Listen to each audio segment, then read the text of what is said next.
Hey, good morning. It's Patricia Murphy. It's Thursday. This is Seattle Now. An attention-grabbing headline this week announced that the Western U.S. is seeing the worst megadrought in more than 1,000 years. Now, Washington has been mostly spared, but that doesn't mean it won't impact us eventually. Assistant State Climatologist Karin Bumbaco is here to explain in a minute. But first, let's get you caught up. You can unfavorite the picture of your Vax card on your phone. Starting next month, King County will stop requiring proof of vaccination to enter restaurants, bars, theaters, and gyms.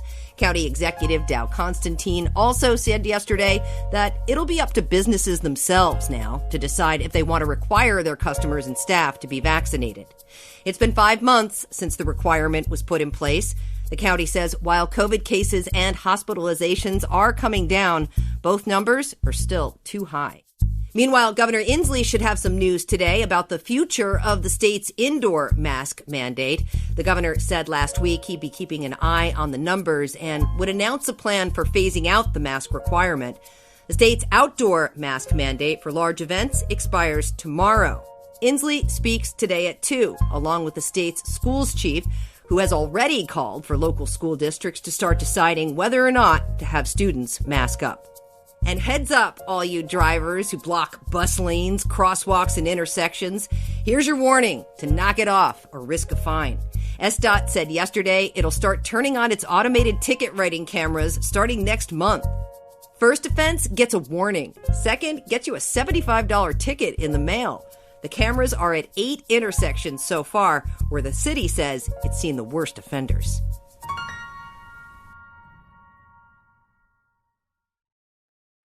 The West is really dry, historically dry. The driest, in fact, we've been in 1,200 years. And scientists say this mega drought is unlikely to end anytime soon. Karin Bumbaco is the assistant state climatologist, and she's here to help explain how Washington fits into all this. Karin, good to have you back. Thank you. Thanks for having me.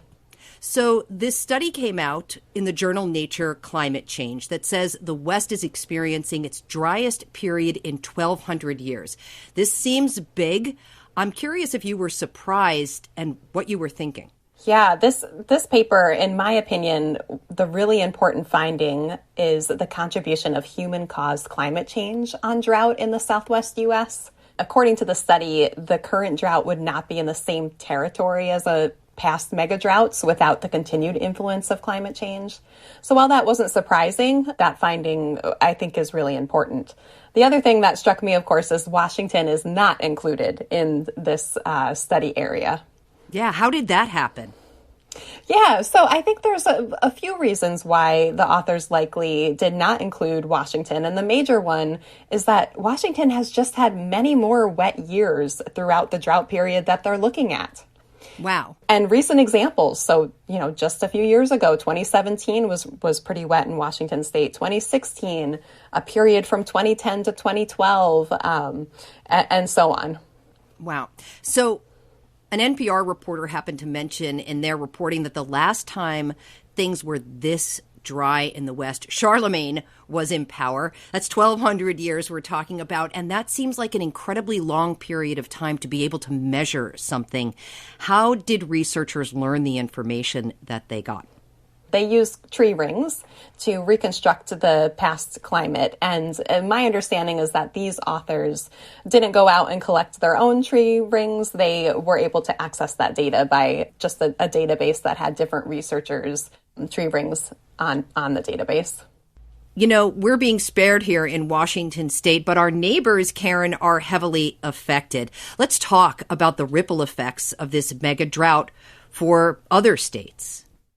That's a great question. So the dry conditions, even south of us, we're still all part of the West, and we could expect to see perhaps more wildfires in that region, and thus having Washingtonians impacted by increased wildfire smoke. We've been seeing that several of our last few summers, the impact of wildfire smoke. So that's one obvious one for sure. And then there's also considerations about recreation, like where we go to experience nature and whether those would be accessible either due to wildfire or during the winter season with perhaps less snow, with a precipitation drought in the form of snowpack, etc. So there's other ways to be concerned about this for Washington State.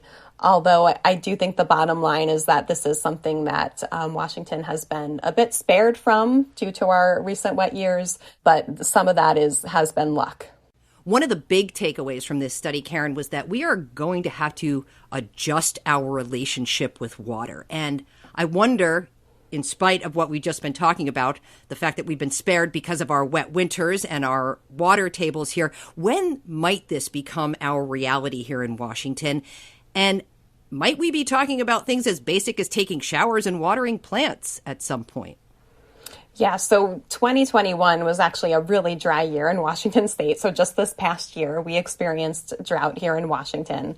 While that's not part of a mega drought like we found in this paper, it is certainly an example of what we can expect to see in the future. One of the other, I think, interesting takeaways from this study is that we really haven't seen the impact of multiple years of drought in Washington much. The exception is with this 2021 drought that we saw, the lower Columbia Basin, we are seeing drought going back to about late 2019. So some indications of multi-year drought have emerged in parts of Washington State, not the state as a whole. And I think really the bottom line here is that multiple year impacts of drought are possible. We see that from the Southwest U.S. and warrant planning even here in Washington, where we would typically recover from a drought in fall and winter. Yeah, knowing what we know, that this mega drought is unlikely to end anytime soon, it seems like an opportunity to plan. And I wonder how, as the state assistant climatologist, how you're thinking about this and how our listeners can apply this to their lives here. Yeah, I think for us, one of the big lessons at the Office of the Washington State Climatologist is just really how these compounded impacts of both climate change and just normal variability can really impact how you plan for drought. So thinking back to 2020, there was extensive impacts throughout the Pacific Northwest associated with drought and wildfires. In the last year, it was drought and that huge June heat wave. So seeing that these kind of compounding impacts or effects of abnormal conditions can really impact our weather. And, you know, I'm thinking back to that really dry, oppressive feeling heat wave we had and wondering if this is something I should be thinking about. I know that the extremeness of that heat wave was something that we likely won't see again soon. But that level of heat and that level of dryness, is that something that is just going to become part of our lives here at some point? You're exactly right. Another key takeaway from this paper in the Southwest is that really the importance of warm temperatures for the drought that they saw there. So in other words, a lack of moisture that they saw in the soil was made much worse because of above normal temperatures and not necessarily caused by lack of precipitation alone.